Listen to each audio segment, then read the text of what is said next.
Okay, guys, let's talk draft. We'll start at the top, and then I might end up bouncing around some places. The Suns traded for Mark Williams, and the Pelicans traded what draft pick to get Derrick Queen? 2026, unprotected, best of between them and the Bucks. Excuse me, we'll get to it when we get to it.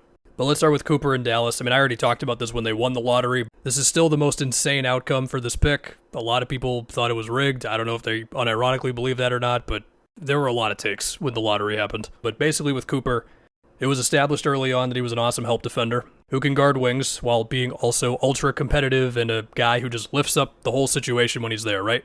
Oh, and also the guy made great strides as a pick and roll operator, a three-point shooter, a passer on the short roll, also very willing to screen on the ball. And now he's an awesome all-around player. The options defensively with AD protecting the basket and then Cooper Flagg as like a help defender, or with Derek Lively or Daniel Gafford in his new contract. Yeah, there's a lot of exciting things there. And then offensively, I mean, it'd be great to see him with Kyrie from the beginning of the season. We're going to have to wait on Kyrie if he does play this year. We'll see if the Mavs get a guard. But again, Cooper, he can make shots. He can make plays for himself and others now. The big swing thing with him will be, like, what is the ceiling on the self-creation and all that? But he's already made so many strides in a short amount of time. And, by all accounts, he's super hardworking and all that stuff. So, yeah, they still should just have Luka. But, okay, here we are. And even beyond what it looks like right now with Flagg, the idea is for the next 15 years, the Mavs have their guy. Now, we just assumed that about the other guy, and we know what happened, but okay. Now for Dylan Harper at number 2, which none of us were too surprised by. I mean, both of these top 2 picks, really. Dylan Harper, a crafty, big creator who can string many moves together. He's an awesome finisher already. The questions really are about the shooting, pull-up shooting, all that. And you go to the Spurs now, where the question is going to be, like, what does it look like, right? You got Fox starting, you have Castle there, and so you're going to have to see Dylan Harper playing with Fox sometimes. If he's not playing with Fox, then there's going to be a huge limitation on his minutes, right? I don't want to get too caught up in starting lineups right now. I mean, we know Fox and Wemby are starting, but we are going to see more of Dylan Harper operating off the catch than if he was going to end up somewhere else. Like, I imagine Utah, while of course they wanted Cooper Flagg the most, everybody did. If they would have gotten Dylan Harper, it was easy to imagine a million pick and rolls all day with Kessler and Markkanen if they're both on the team. And you are still going to see Dylan Harper running these actions with Wemby at times, but of course it's De'Aaron Fox as your point guard, so okay. And if you want to have a big picture convo of, do we think that De'Aaron Fox, Stephon Castle, and Dylan Harper will all be on the Spurs in like 3 or 4 seasons? I don't know. You take the best player in your eyes and then you try to figure it out. That's what the Spurs are doing.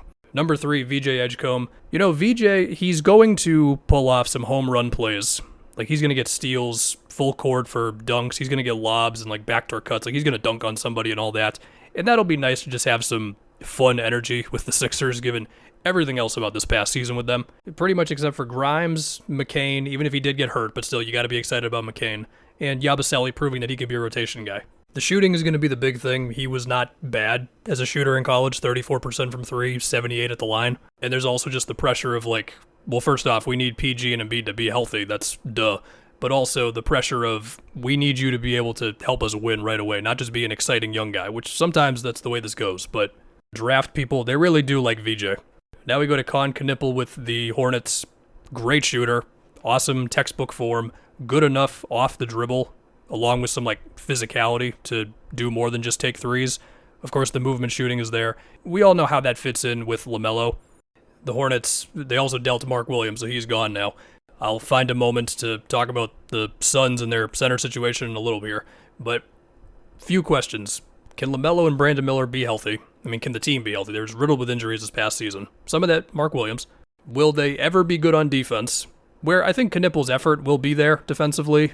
And then the last thing is, can you find an offense that features LaMelo, Brandon Miller, and Con Knipple all doing enough with like off-ball movement stuff? Like, we've seen Brandon Miller operate with some off-ball screens. LaMelo occasionally gets into it. Knipple would prefer to play that way. And hopefully they can find that, because the alternative is that it's just the LaMelo show. And sometimes it is just going to be the LaMelo show. We know how talented he is, but it's possible to go too far with that stuff. Like, I would say in general, I've been a little more pro LaMelo, and even I'm like, okay, we got to rein this in sometimes. But yeah, Knipple can shoot, so that's nice. Really, really shoot. It does feel like they went with the safer pick between Knipple and Asa Bailey. And as of right now, Tijon Salon is a whiff, so I guess it's understandable there. Ace Bailey at number 5. I'm sure by now you know about the Ace Bailey pre-draft process. Canceled workouts, bad interview answers.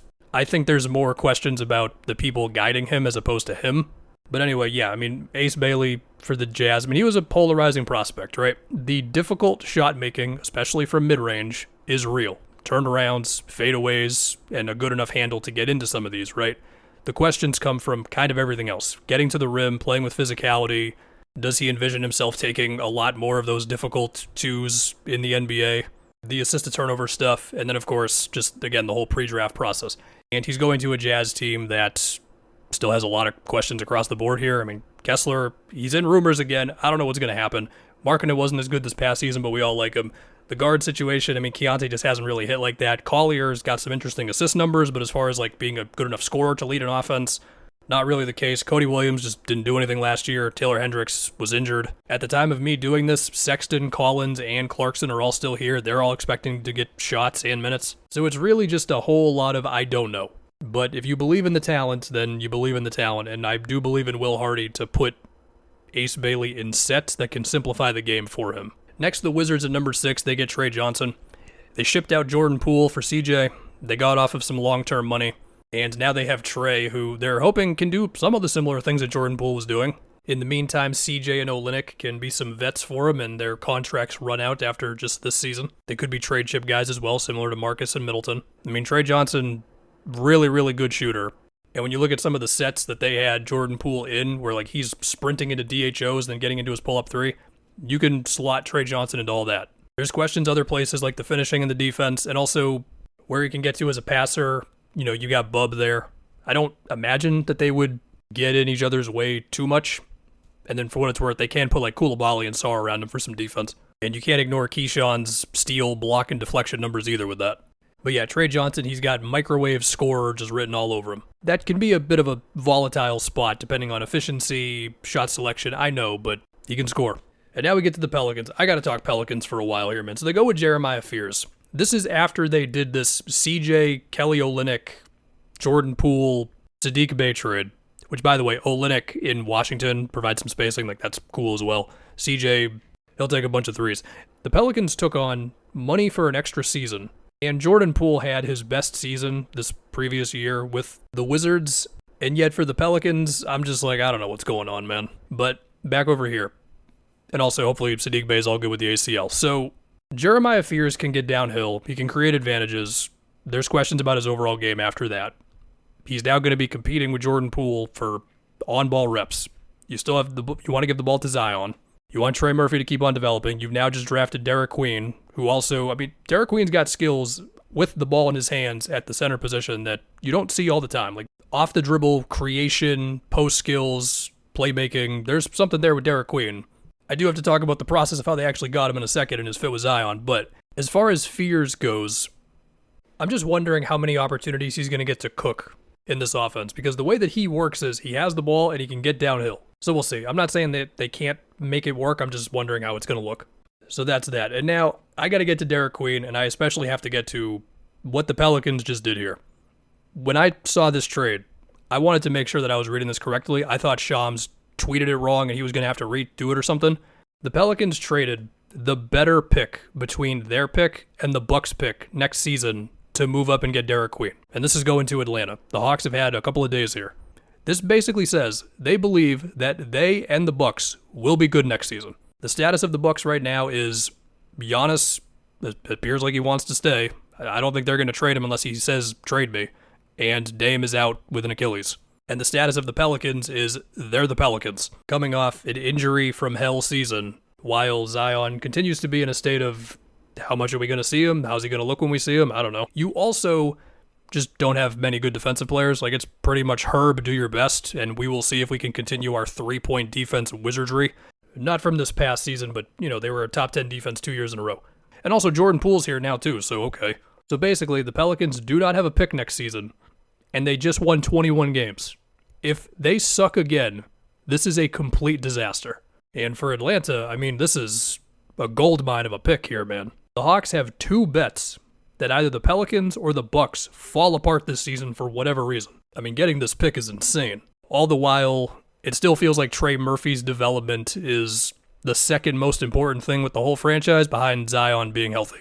So, okay, as far as Derrick Queen, look, Derrick Queen is skilled, okay? Like, he can really create off the dribble in ways that guys at his position typically can't do. As far as how that fits in with Zion, where both of them want to kind of operate in similar areas and go on offense in the same areas, we will see there. Both of them can pass, so that always helps. I don't know. The Pelicans are just a big ol' I don't know for me. For the Nets, they go Jerger Deon. He's a very tall point guard. The skill as a passer is real, and I have no idea if he's going to score enough. And we will see how this looks with D'Lo and Cam Thomas on the team. Now we have Colin Murray-Boyles for the Raptors. I'm just picturing him and Jonathan Mobo just wreaking havoc defensively against bench lineups next season. Basically, Murray-Boyles is a very smart defensive, I guess I'll say wing, but it's like 3 through 5 depending on the matchup and the lineup and whatever, he can guard, he can switch. There's some passing and screen setting stuff there. Can he shoot? I don't know. Now let's go to the Suns, who just got 2 centers. Mark Williams, through trading the 29th pick in the draft as well as a 2029 pick that's owed to like one of 3 teams, depending on wherever the hell it ends up. It's the worst between the Jazz, Cavs, and Wolves, so it's not going to be a great pick. Unless all 3 of those teams are bad in 4 years, but that's not going to happen. And now they get to play the will Mark Williams be healthy game. Look, when he is healthy, he can finish, he can grab rebounds, and the defensive impact stuff that was there early on in his career hasn't been there the same way, man. And we have now seen the Hornets twice say, we're good on this one. And also, extension talks are going to come up with him pretty soon. And he still has not played more than 45 games in a season. But he will set screens for Book, Beal, as long as he's on the Suns, and Jalen Green as well. So I guess you got that going for you. And then as far as Common Malawach, a young, very lengthy center, where the dream is that he can be a rim protector, rebounder. He's a better offensive rebounder than defensive rebounder right now. Screen setter, etc. Yeah, we'll just see in time, man. I mean, they're just hoping he can be a prototypical big guy. Got to progress as a passer. We'll see with him, but you cannot ignore the size. He's a big dude. Now, as far as the Suns going this route, banking on Mark Williams being healthy and then using their pick to just draft a backup, in one sense, yeah, they needed a center.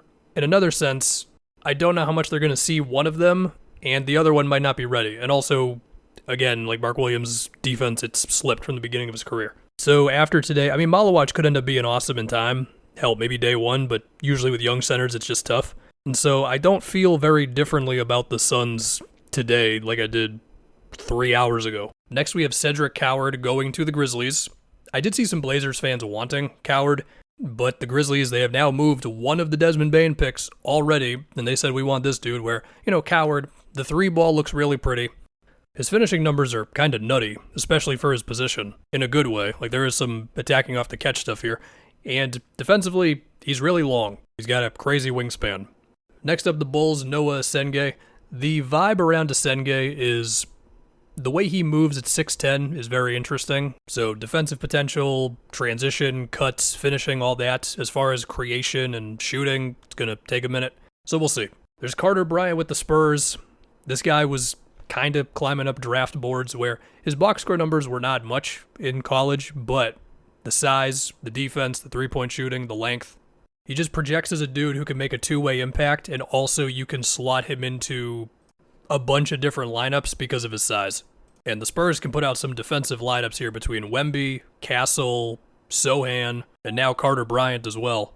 It's cool stuff. And then finally, with apologies to a few guys here, I just want to talk about Yakashonis because it was surprising to see him drop this much to number 20 with Miami. I think this is a gift for the Heat, really. Like, Yakashonis, the passing and the passing out of the pick and roll, they're desperate for anything like that at the point guard position. There's something there with his shooting off the dribble. It's not a guarantee he's going to get there, but there's something there. He's got to tone down the turnovers. Regardless, Miami is desperate for anything good at point guard. I just think them getting a bigger swing at the position than they probably should have gotten is kind of a big deal. We like Davion, but as far as creation potential,